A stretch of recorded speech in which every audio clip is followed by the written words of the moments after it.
Blackstone Audio presents The Reformation, The Story of Civilization, Volume 6, by Will Durant. This book is read by Stefan Rudnicki. To the listener.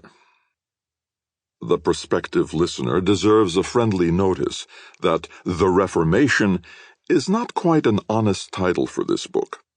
An accurate title would be A History of European Civilization Outside of Italy from 1300 to 1564 or thereabouts, including the history of religion in Italy and an incidental view of Islamic and Judaic civilization in Europe, Africa, and Western Asia.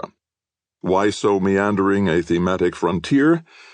Because Volume 4, The Age of Faith, in this story of civilization, brought European history only to 1300.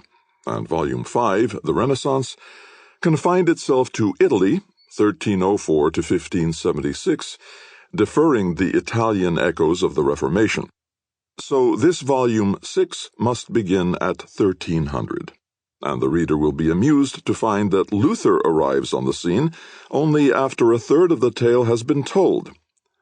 But let us privately agree that the Reformation really began with John Wycliffe and Louis of Bavaria in the 14th century, progressed with John Hus in the 15th, and culminated explosively in the 16th with the reckless monk of Wittenberg.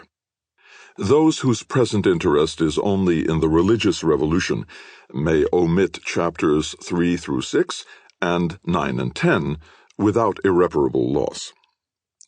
The Reformation, then, is the central but not the only subject of this book.